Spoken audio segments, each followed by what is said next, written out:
WHUP LP, Hillsborough.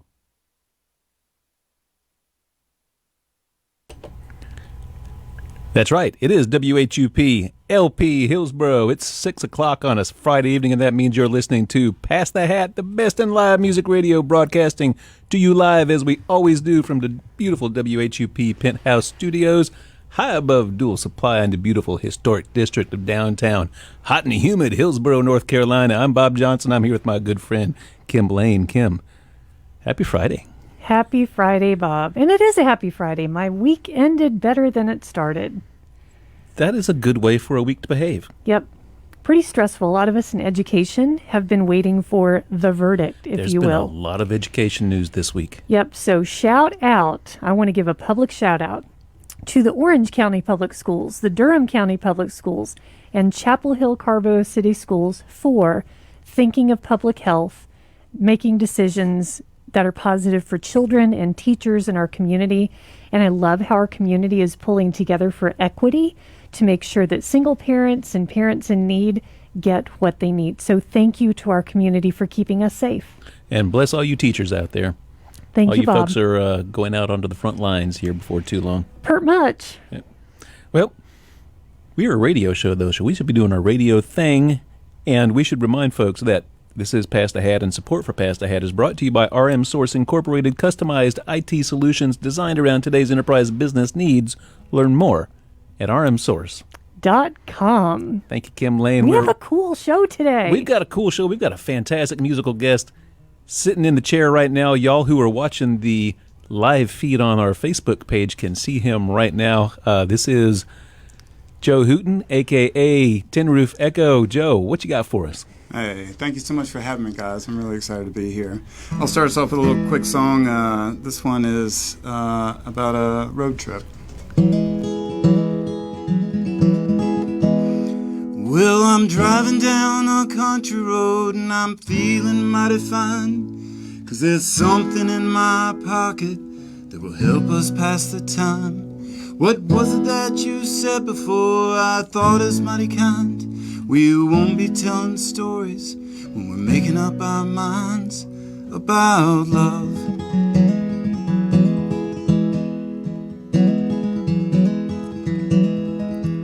We drive along the river scene, we pass the vacant sign, the one that makes us wonder if we could be driving blind. Well, I'm not allowed to speak when drastic totals are combined, but when the math is lecture, I believe it all in time. Hold up.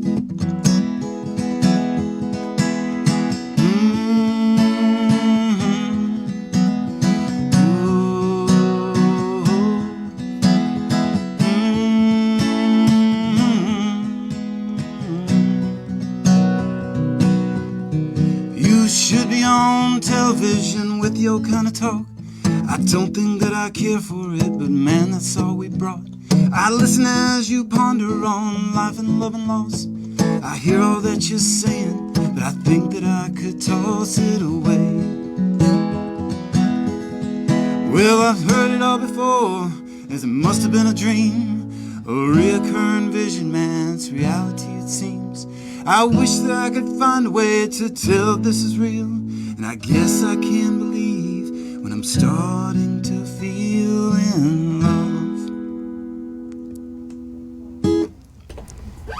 love. Tin Roof Echo kicking us off in style on a Friday night. That's a fantastic song, and you singing and playing sounds pretty good too. That guitar, there's a barrier between us, so I can't see it and say that it looks pretty, but I can guarantee it sounds pretty. It does. It's my secret weapon, and so I'm here because of it.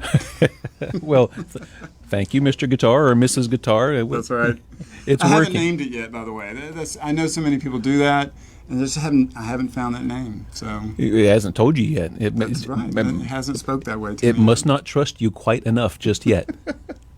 I'm hopeful that will come around in time. But Taylors have been something kind of elusive for me. I really do. I preferred Gibsons in the past, but this one just feels right, and so I'm going to stick with it for a while. Well, Joe, you are Tin Roof Echo when you're sitting in the seat like you are today. That's great. What's the genesis of that name? Great question. So, Tin Roof Echo is one of those things that strikes me as it's a sound. And the sound itself comes from early childhood memories of camping in the mountains of western North Carolina and staying in shelters that had the tin roof and just laying there and smelling the rain and the cool breeze and the mountain air in the summertime. And it's just something that has always stuck with me. I wrote it down on a piece of paper one day, and when I started this project, I came across it, and I said, I like what that does. It provokes a memory, and it's a very pleasant one. So, well, yeah, I don't know about everybody out there, but I know I've certainly lived under and camped under tin roofs. Kim, you probably have too. Oh, that's one of the best Genesis stories I've ever heard. Exactly, because as soon as it was weeks ago, I think Kirk Ridge, our other alternate co-host, booked you on the show, and as soon as I saw the name, it conjured up images for me and sounds for me that I almost knew what I was going to what to expect. Well, I'm hopeful that one day I can have something that has a tin roof, and so I can enjoy that sound whenever it rains. And I can go outside and just sit underneath it and hear it. But it's just it's a moniker that's stuck, and I didn't try to shake it, so I just kept it. Yeah, keep it. And by the way, it makes for a great website name as well, tinroofecho.com. Folks, get out there. You, Joe, you've self-produced a few CDs, is that right? Yes, so I found it easier to just create a home studio. In the various houses that I've lived in, they've always somehow found their way to be right beside the furnace. So in the basement, out of the way of everything else. So the albums that I've put together have all been, I've recorded them all on my own. I've played all the instruments, done all the writing, the recording, the mastering, all that kind of stuff. You use something like GarageBand or Pro Tools, or to do that? Reaper is the DAW that I use, but it there was a learning curve there, and because I didn't have any clue what I was doing when I started recording, and the writing seemed easier, but the recording process took some time. So the earlier albums, there's some mess ups there, or some things that I would change and go back. The songs themselves I love, but the recording process I might have done differently. It's just so convenient, and then now with the way things are right now, doing everything at home just seems very natural and it's easy. The right thing to do. Yeah, right, exactly. I know other people are hurting and they need the business, but I just carved out a little corner in the basement and done my thing there. So. That's fantastic. We would love to hear more of your fantastic music. Oh, thank you. Well, this next song that I'll play for you guys it takes its name from a quote by Yeats, and it's in the foreword of a book called Things Fall Apart. And I think right now this song means a lot to me, where we are as a nation in the world. And when I wrote the song, it was about a very impactful event in my life, and I felt like things were falling apart. There's actually, the message itself in the song is an upbeat one. Title just sounds a little negative.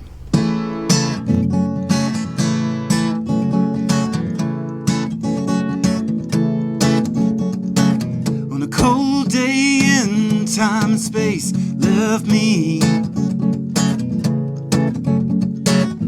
all along my fears were sinking in.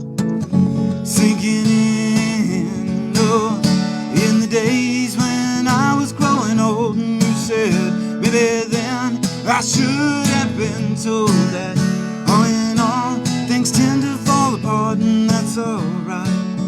That's alright with me, yeah.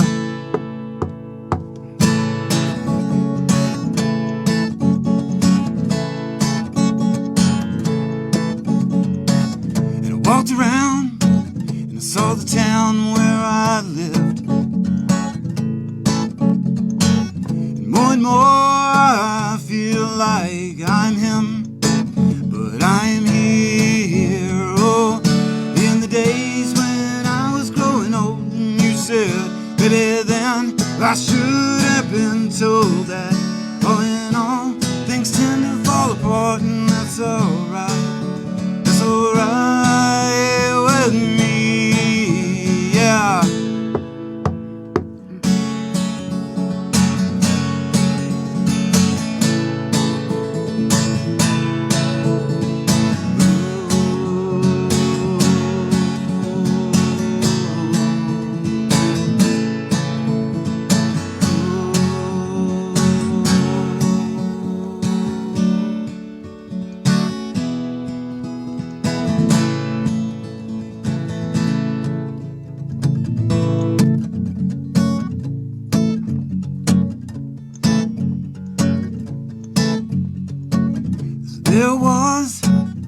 There was just roaming.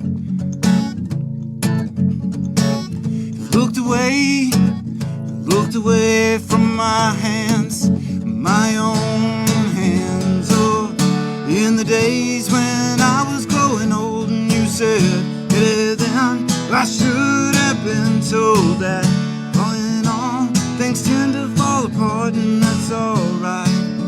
That's alright with me, yeah.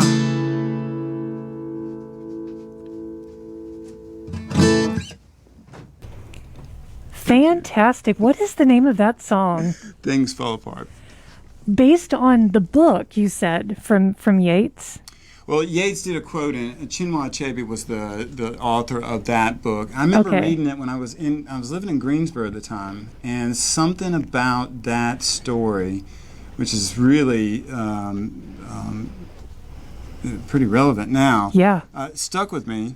And so the song came about not too long after like I said, an impactful event. I lost a friend, and that just seemed like the most monumental, crushing thing for me at the time. I was like 18 or something, and had never really gone through loss like that. And so that's where the song came from. Wow, it's powerful, and it's interesting that you composed the song to that beat, because it caused me to lean in and be engaged by what you were saying, the power of what you were saying in that. So tell us, you mentioned earlier that you spent a lot of time camping in the mountains of western North Carolina, which brings back a lot of memories for me. I was raised in Black Mountain, and you now live in Asheville. What's your story with Asheville? Have you always lived there, or where were you raised? Well, I was originally, I was born in Macon, Georgia, and my father was or still is in construction, and we moved around a lot, bounced around Georgia, Florida, Alabama, South Carolina, and then North Carolina, and I think I started living in Asheville in 1998. And then moved to Raleigh for a little while, and then moved back to Asheville. And I just, every time I get just a little bit past Hickory, and I'm looking west, and I see the mountains, I just feel at home. It's just that feeling of seeing the Blue Ridge Mountains. And No, that's a real thing when you're raised in the mountains, or have spent, when you have that locked in to your memory, it's like a magnet. And even though I've lived away from the mountains for many years now, when I go back, it's very hard sometimes to come back here because it is such a magnetic place. Now, are you making your living with music because the Asheville music scene is lit, and it's also really competitive? Well, it's interesting that you say that. So I'll address two of the things that you just said. The first thing about the Asheville music community. So for the longest time, I would say a bedroom artist. So that I'd sit on the edge of the bed and play. And then I started getting the nerve to go out and start with open mics and things like that. And then I gained that confidence and encouragement from friends, and then it just started feeling good, and had some good nights, and it was great. The community, the musical community there, I have found has been extremely supportive. I know that there is a little bit element of competition. Healthy. But it's healthy, but there are so many people that are out there trying to encourage you and get you out there to play and ask you to open or do some co-bill, thing. The second part of your question, which you led off the interview with, I am a teacher. I like this guy. We have so much in common. What grade do you teach? I'm a middle grades gifted education specialist. Okay, I'm at 8th grade middle school. God bless you. Social studies. So I think I started my first teaching job was in 1998, and I love it. I love being around kids, and it's nice to put the tie aside at the end of the day and then go out and do this in the evening, Yep. And but it's just interesting times right now. Yeah. When we went on lockdown or quarantine, excuse me. It was just the detachment of not having my kids, my students, looking at them through a computer like people are doing right now. Yeah. It was different, and it took a little, getting used to. So we're going to see what happens come August. And Yeah, well, I wish you luck and safety and peace to your children. I appreciate that. I think Yeah. it's I have 3 children of my own, and they're at every grade level. They're at one in elementary, one in middle, and one in high school. Wow. So it's just very It's on. interesting. Yeah. It's on right now. Yes. Yeah, Yep. I've raised a couple of middle schoolers, but that's been long ago, and I could never understand wanting to be in a room with 30 of them. So, yay, you guys. It keeps me young. I'll tell you that. It right really now. does. It really does. It really keeps me young, even though I still don't know what Snapchat is and things like that. You're not supposed to know. I know I'm not supposed to know. No. My kids are probably rolling on the ground laughing right now. But yeah, so it does. It keeps me young, but I love it. And if I am able to and get out and travel and play and do things like that, I do as much as Of course. possible. So Yeah. but it's Well, could you play us another song? I absolutely will. So excuse me. This next song,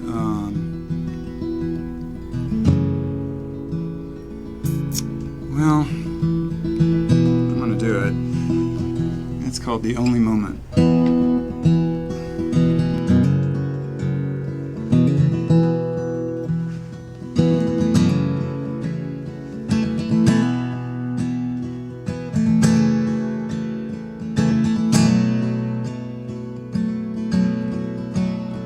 So here I go alone, for the night time was etched in my soul. Sweet dreams, you angel, good night. Picture this moment in time.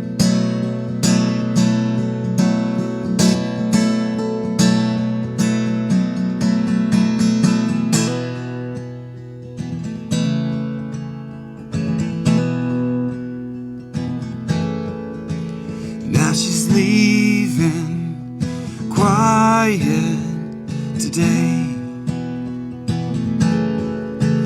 like the brilliance of some old forgotten way.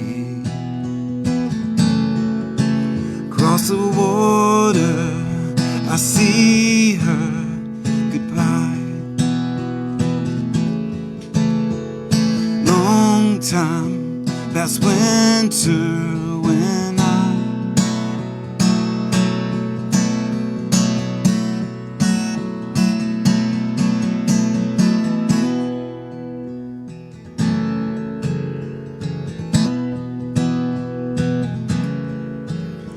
Now the moment embraces us all.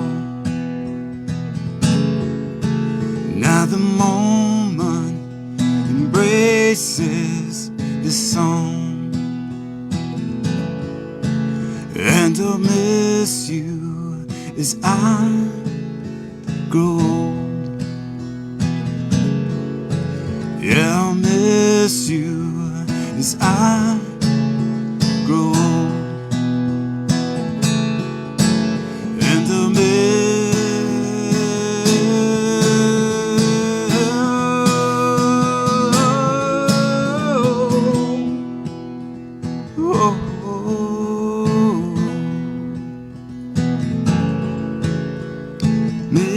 you as I grow old.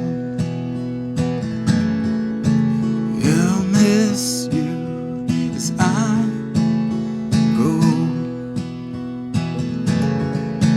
Now the only moment worth capturing, yeah, the only moment worth capturing is gone.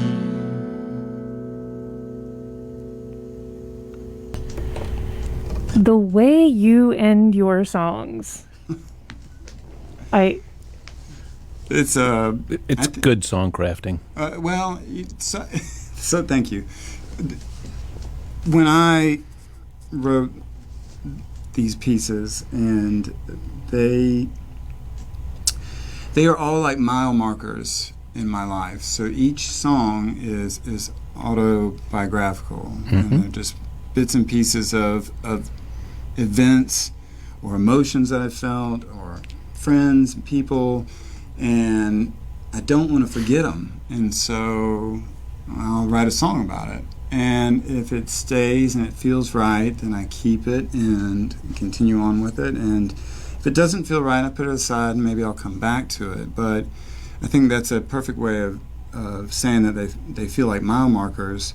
But the end of the song, when I get to the end of the song, it's not that I am relieved that I made it there. It's sort of a release of some kind, and I've seen myself play, and it's funny when I see that, because I really do feel like it's some sort of release. What is your songwriting process? We always ask people when they come on the show, what drives your process? Do the words come first? Does the music come first? Or is it all holistic for you? I think it is I think it's probably more of a holistic thing. I do think that most of what I do is pretty organic. I don't have a set way of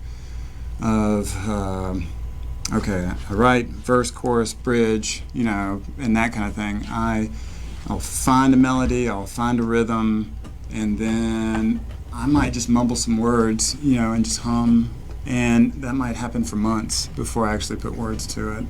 And then sometimes there's a song that I'll play later that I think I wrote maybe like 10 minutes, and I never changed a note or word of it.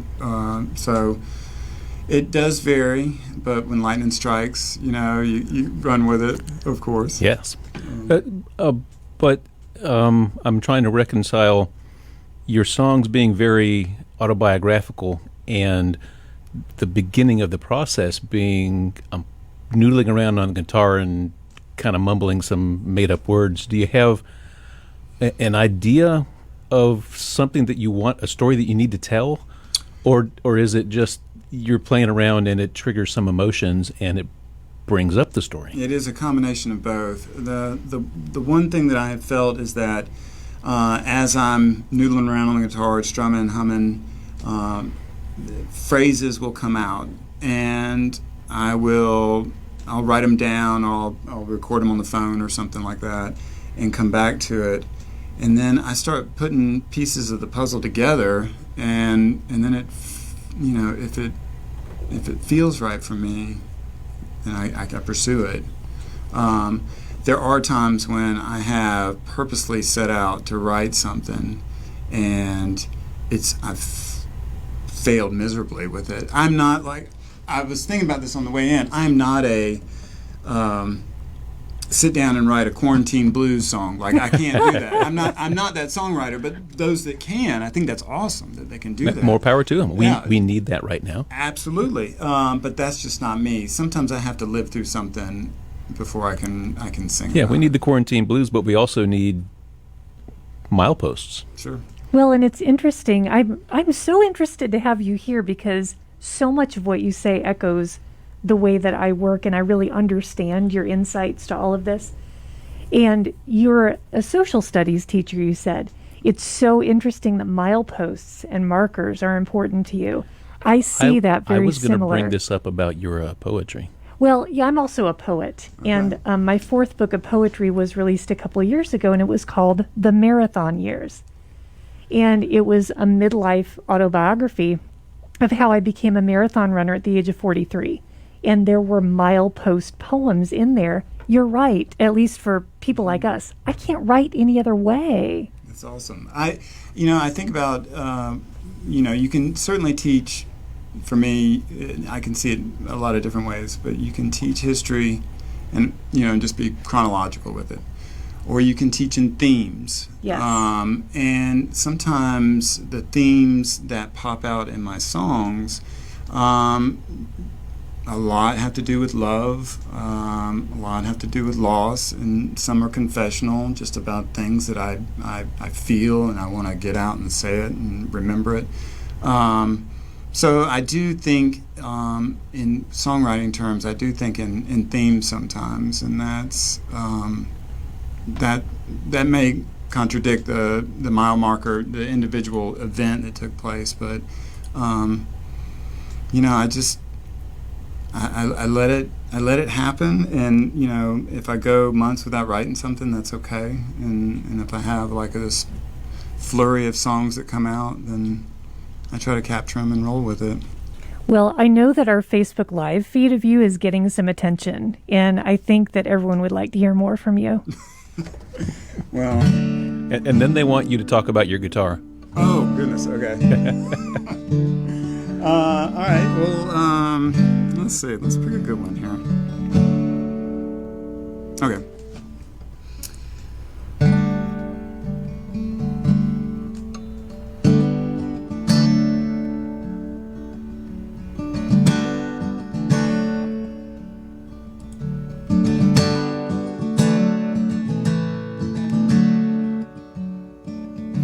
Is the change on the way? Is it deep down inside? It's the change we all knew that we can't deny, because it moves so fast and it can't slow down.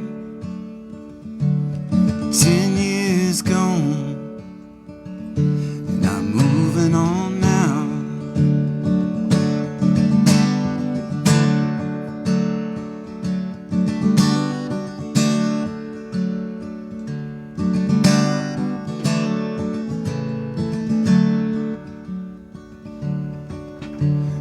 Tell me the